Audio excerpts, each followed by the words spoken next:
place. Bonsoir à tous. Alors, je devais commencer par Monsieur le Ministre, parce que Monsieur Villalis devait être là, et puis il n'est pas là, ou il n'est pas encore arrivé. Alors, je commence quand même par Monsieur le Ministre, au cas où il arriverait. Monsieur le Préfet, il est là. Madame la Sénatrice, Monsieur le Vice-président du Conseil régional, ainsi que tous les élus de la région, y compris notre pharmacienne Parentis, Monsieur le Président du Conseil départemental,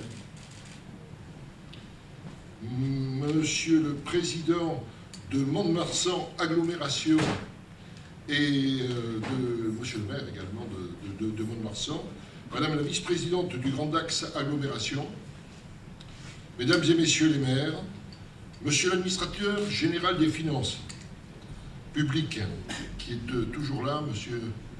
Où est-ce qu'il est? Il est là, voilà. Merci d'être présent parmi nous.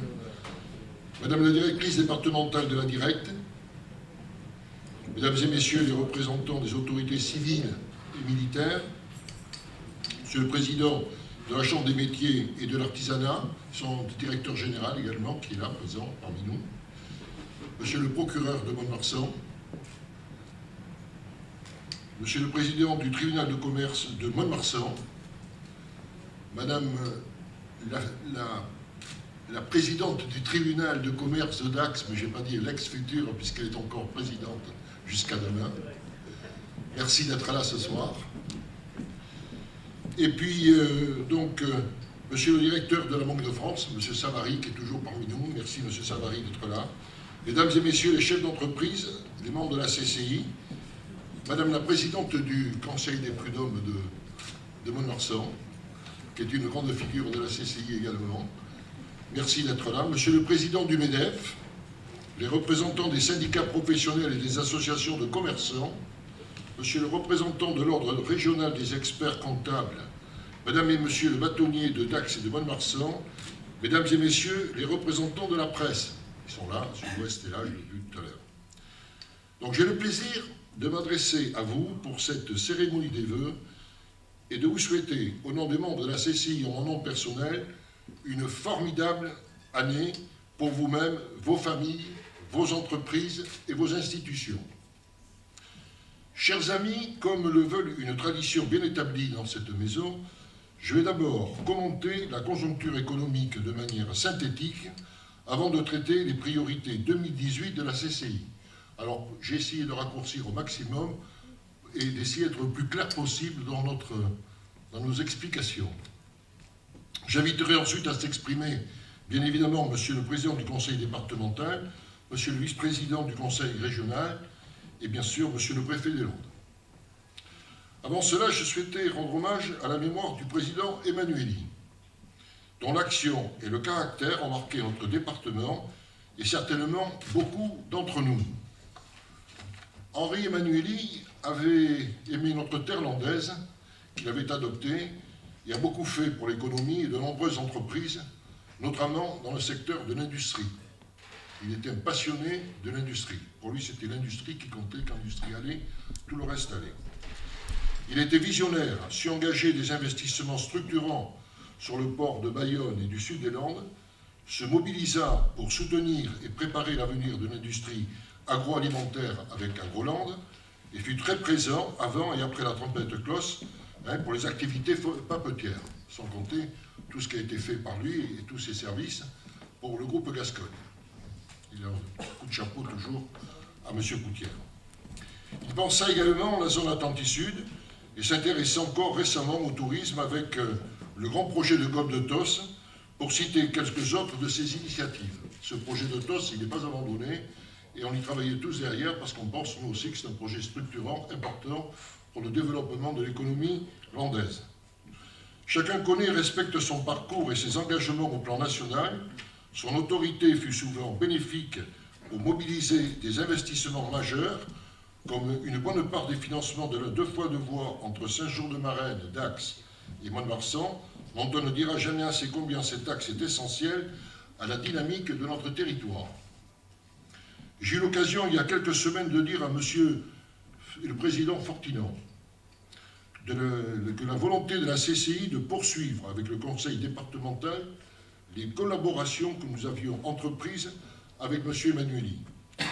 Je pense qu'Henri Emmanuelli aurait souhaité que nous restions mobilisés avec tous ceux qui le veulent sur l'enjeu du prolongement de la voie ferroviaire à grande vitesse au sud de Bordeaux, qui doit passer par Mont-de-Marsan et Dax, l'enjeu majeur de faciliter la desserte des Landes vers le nord et l'est de l'Europe, ainsi que vers la péninsule ibérique, mérite notre plus grande attention. Donc il ne faut pas lâcher la LGV, et nous ne lâcherons pas la LGV. On est tous avec vous dans ce dossier-là. Nous savons que le camp des cathédrales a nécessité la volonté de plusieurs générations de bâtisseurs pour qu'elle soit définitivement érigée. Eh bien, prenons tout notre souffle, nous ici, et faisons en sorte que cet équipement de LGV, très important pour l'attractivité des Landes, le déplacement quotidien des hommes, ainsi que le transit des marchandises, avance inlassablement sans ne jamais céder au découragement. On y arrivera, on ne le verra peut-être pas nous, mais il y en a qui le verront. Au contraire, continuons d'avancer nos arguments pour aménager les Landes et prenons de nouvelles initiatives en 2018. Dire cela, c'est aussi une manière de rappeler l'action et rendre hommage au ministre Alain Vidalis, qui n'est peut-être pas encore arrivé, et que je pensais présent ce soir, et qui a fait en sorte, dans ses responsabilités gouvernementales, que le dossier chemine au plan administratif et politique. Venons-en au contexte économique tout d'abord. Il est pour le moins favorable. Avec plus 3,6% de croissance, le rythme de la croissance de l'économie mondiale s'est affermi sur fond de relance monétaire et budgétaire, permettant d'étayer un redressement généralisé et synchronisé dans la plupart des pays de l'OCDE. Tous les experts considèrent que le rythme de l'expansion devrait continuer de s'accélérer jusqu'en 2019. C'est de bon augure pour nos entrepreneurs, landais et commerçants et exportants dans les zones de tout le monde. Donc, nous qui exportons dans le monde entier ici, eh bien, c'est intéressant de pouvoir se rendre compte de tous ces éléments-là. L'économie mondiale est en forme, mais un risque de turbulence financière existe selon ces mêmes experts. Aussi, si nous devons nous garder de tout excès d'optimisme, chacun se réjouira pour l'économie de la zone euro qui a progressé plus fortement que les États-Unis et que le Royaume-Uni, ce qui est une première depuis plusieurs années. La croissance européenne devrait s'établir finalement pour 2017 à plus 2,4%, soit une révision à la hausse par rapport aux prévisions antérieures. Cela est à mettre au crédit d'une progression plus vigoureuse dans certains pays européens clés, à l'exemple de la France, qui montre des signes très nets d'amélioration. La croissance économique de notre pays, tirée par la consommation et l'investissement, devrait vraisemblablement s'établir à près de 2%, on parle entre 1,8 et 2% en 2017, prévision qui correspond au taux le plus élevé enregistré depuis 6 ans. Les perspectives à venir se dessinent sur le même rythme, autour de 1,8% en 2018 et 2019. Encore une fois, les vents sont favorables sur l'Europe et pour l'économie de la France. Et pour les Landes, que faut-il retenir? Notre enquête de conjoncture de décembre dernier, forte d'un panel qui représente plus de 10% de l'économie des Landes, montre que les entreprises de notre département ont redressé la barre et tirent leur épingle du jeu. De très nombreux voyants s'affichent au vert, même si le taux de change a été moins favorable cette année pour les exportations landaises, qui auront progressé malgré tout de 2% par rapport à 2016. Au premier trimestre 2017, par exemple, 535 millions d'euros ont été exportés et jamais l'économie landaise n'avait fait de pareilles performances. Il est intéressant de noter la hausse des marchés nord-américains et asiatiques, notamment ceux du Japon ou de la Chine, et que la Suisse, elle rentre dans le top 10, donc des clients de l'économie des Landes. Nous avons les Suisses qui rentrent dans le top 10 des économies, donc on travaille aussi avec la Suisse. Au total, le chiffre d'affaires de la maison Landes aura progressé en 2017 de 3,23% par rapport à l'an passé, malgré une baisse des ventes dans l'agriculture. On connaît les raisons. À côté de ces indicateurs macroéconomiques, nous pouvons tirer de notre enquête locale 3 indications majeures. Première indication, un net regain d'activité s'est dessiné dans les Landes en 2017 avec des renversements de tendance significatifs. Ainsi, durant le seul dernier semestre, plus de 36% des carnets de commandes sont déclarés à la hausse, c'est-à-dire 12 points de mieux qu'en 2016. Ça, c'est les entreprises qui nous le disent. Même tendance pour le chiffre d'affaires. Plus de 42% des entreprises l'ont vu progresser, soit 6% de mieux qu'en 2016. Deuxième indication. Les perspectives d'activité s'inscrivent dans la même veine optimiste selon les chefs d'entreprise, puisque plus de 1/3 d'entre eux estiment que leur chiffre d'affaires et leurs carnets de commandes vont encore s'étoffer. Les perspectives dans l'investissement sont aussi plus positives que par le passé. Plus de 57% déclarent qu'ils vont investir dans les prochains mois, c'est-à-dire plus 6 points à 1 an d'intervalle par rapport à l'an dernier, donc, et parmi elles, 30% envisagent des investissements de capacité. Troisième indication de notre enquête, et c'est un phénomène nouveau, les recrutements se sont faits plus fréquents en 2017. 32% des entreprises ont embauché, 41% dans les services et l'industrie contre 16,1% l'an passé, soit le double. Sur le terrain de l'emploi, justement, les statistiques officielles confirment que les chiffres d'emploi sont plus nombreux qu'en 2016, de l'ordre de plus 19% dans notre département.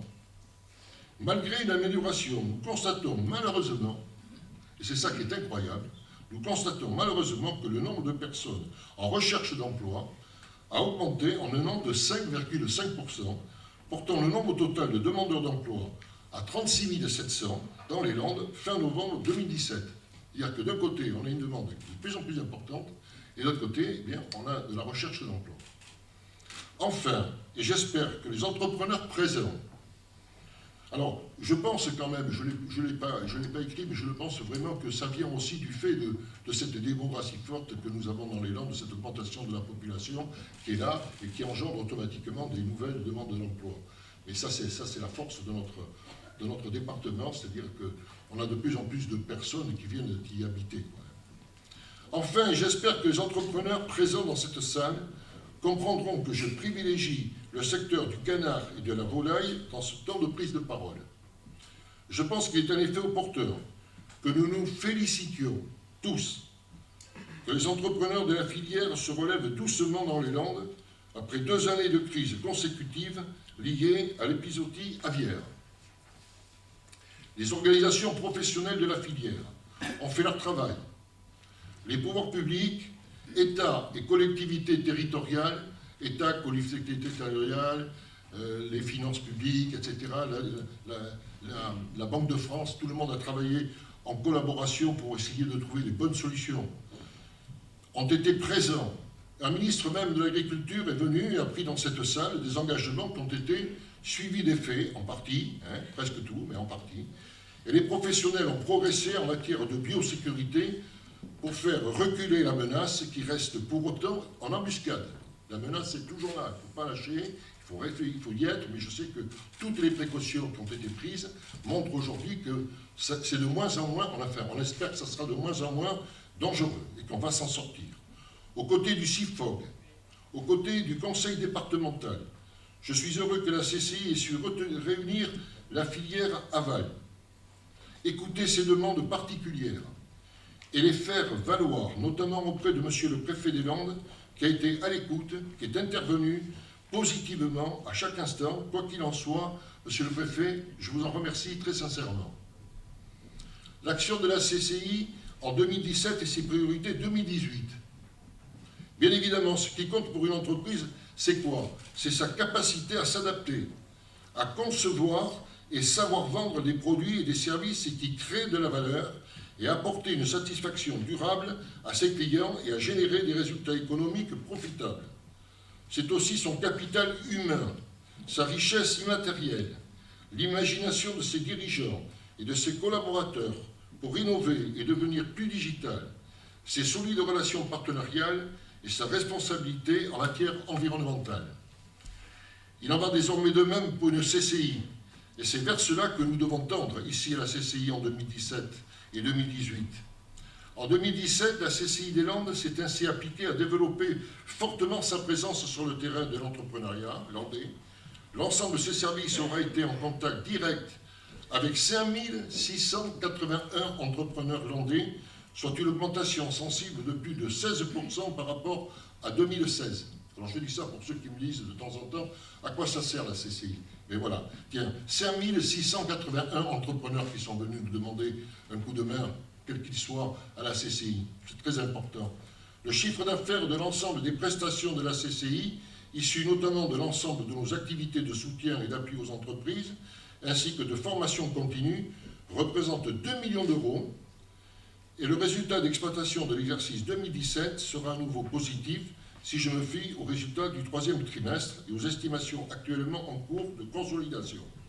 Le budget de la CCI est également abondé par 3 450 000 d'euros par une ressource fiscale affectée par les entrepreneurs, et cette ressource affectée par les entrepreneurs est amputée cette année anormalement de 20%, et ça, je vous en reparlerai tout à l'heure, j'y reviendrai, puisque là, on vient de nous en prendre 20% de plus. Le vice-président et les membres du bureau de la CCI, Bernard Dufault, Laurent Labatut, François Lafitte, Laurent Bernadet, Michel Laroutis, Michel Moser, Jean-Claude Mancini, Jean-Michel Van de Velde et Kitry Delfour, déjà très engagés, seront à mes côtés encore plus présents sur le terrain des entreprises et de nos partenariats. Parmi donc les nombreuses activités déployées de la CCI, j'ai choisi également de m'attarder sur notre contribution à la création de reprises d'entreprises.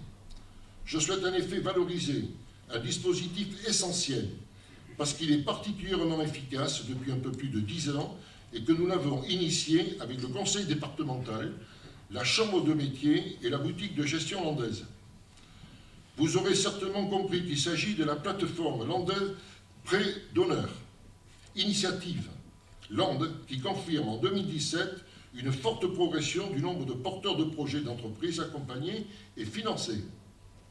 Ce fonds vient en effet d'accorder 894 000 € de prêts d'honneur et c'est également 139 entreprises qui ont été créées ou reprises en 2017, soit plus 16% par rapport à 2016. Cette seule action représente 306 emplois créés et maintenus en un an, soit 26% de plus que l'année dernière.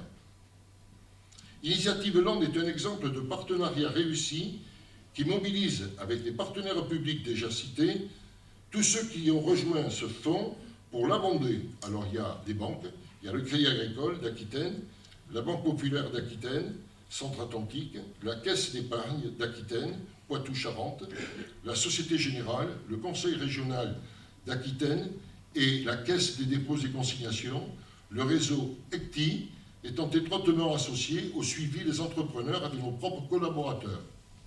Ceci a permis de conforter le fonds de près de 200 € en 2017, lequel s'élève aujourd'hui à 1,7 million d'euros. Nous savons mesurer l'effet de levier bancaire qui est ici supérieur à 10, c'est-à-dire qu'Initiative Landes aura permis dans le temps d'injecter près de 20 millions d'euros à notre économie, grâce aux prêts d'honneur que l'on fait et le soutien qu'on a derrière des banques qui travaillent avec nous. Ainsi, depuis 2004, ce sont 1012 entreprises qui ont été créées ou reprises, représentant 2383 emplois désormais. Nous sommes heureux donc que de nouvelles collectivités dotées de nouvelles compétences économiques viennent également participer à ce fonds. Ainsi, je salue les communautés de communes des Grands Lacs, d'Aire-sur-la-Dour et de Moursinx, ainsi que le Grand Axe Agglomération et Mont-de-Marsan Agglomération, de prendre part à ce dispositif particulièrement efficace, avec un taux de remboursement de prêts d'honneur de près de 99%, 99% de réussite de remboursement de prêts d'honneur, et un taux de pérennité des entreprises qui demeure à 82% après 5 ans d'activité. Ça veut dire que les entreprises, après 5 ans, il y en a 85% qui sont quand même toujours là. Alors je crois que là, on fait un sacré boulot, extraordinaire. Si j'ai volontairement commencé par nos activités de service, une CCI est avant tout un établissement public, avec la mission régalienne de représenter les intérêts des commerçants, industriels et prestataires services autour des pouvoirs publics au sens large. On est là pour vous représenter les commerçants auprès de tous les pouvoirs publics. Notre prise de parole lors de la crise aviaire est un exemple de cette utilité. Je rappelle également que la CCI des Landes a mesuré en 2015, sans complaisance et par l'intermédiaire d'un cabinet spécialisé, son impact économique sur son environnement.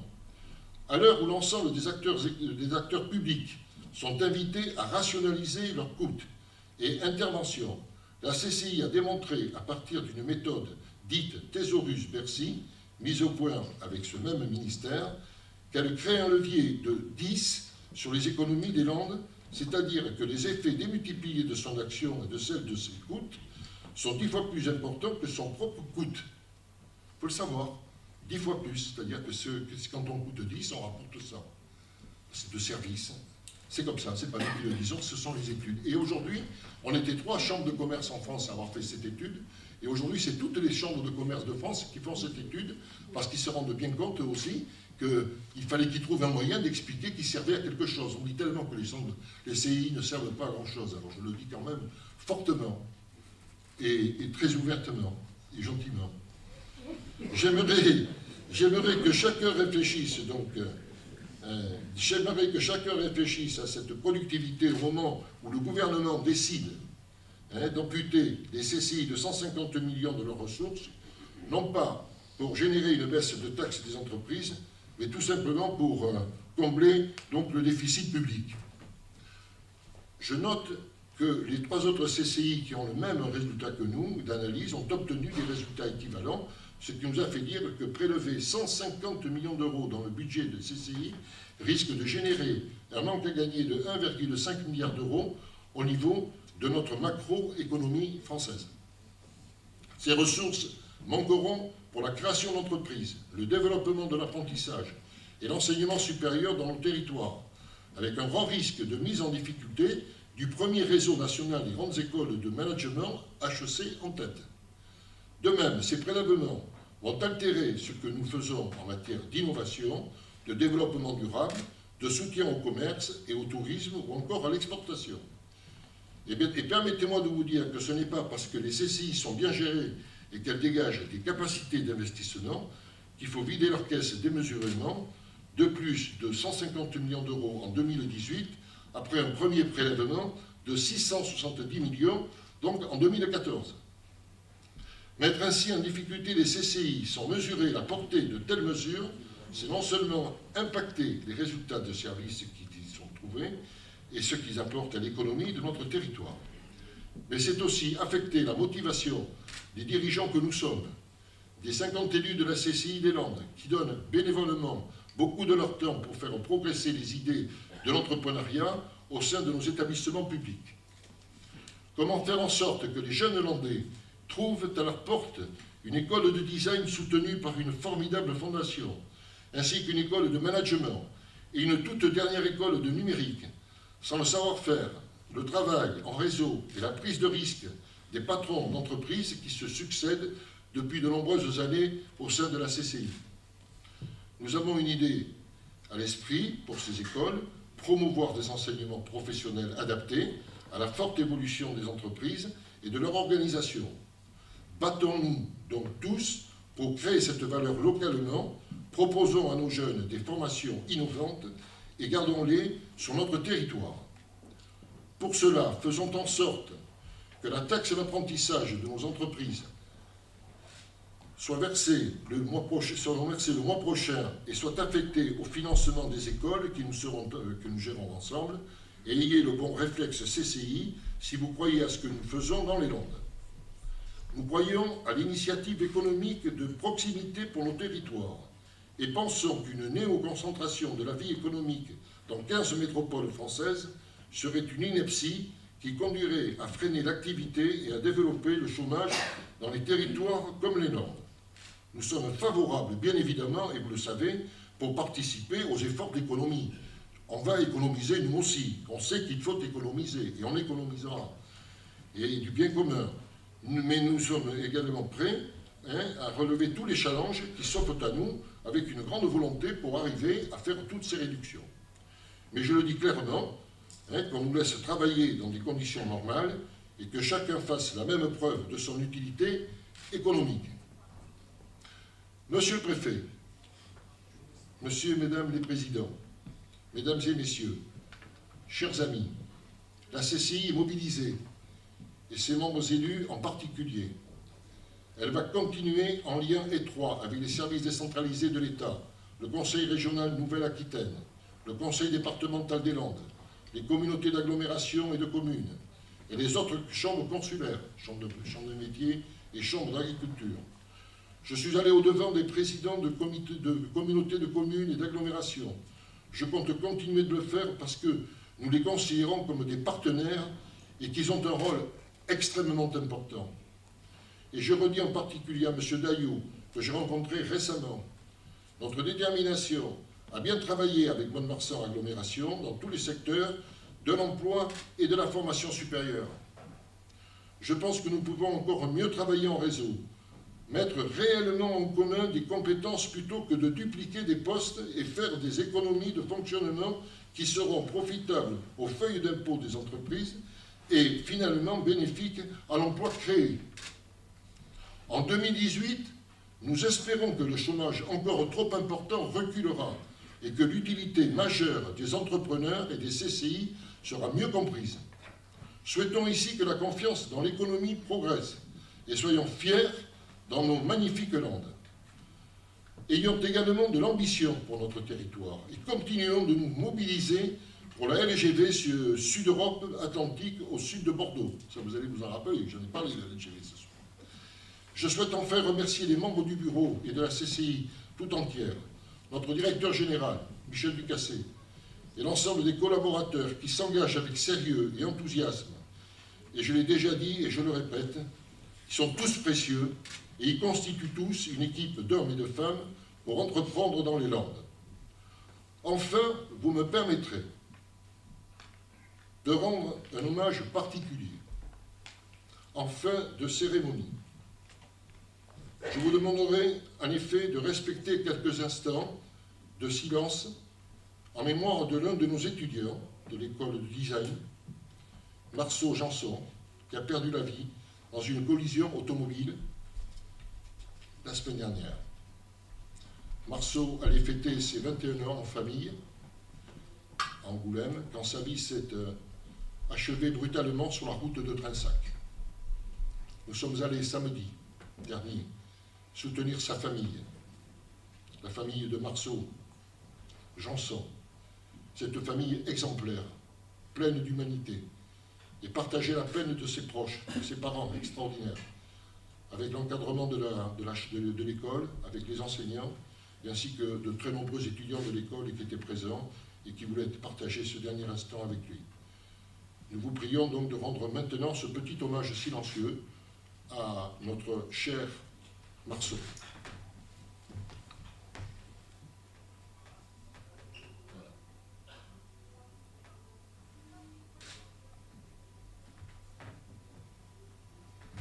Marceau, sache que nous continuerons à faire vivre ton école avec ton enthousiasme, ta créativité et ta passion. Voilà. Merci à tous et pour votre présence et pour votre soutien.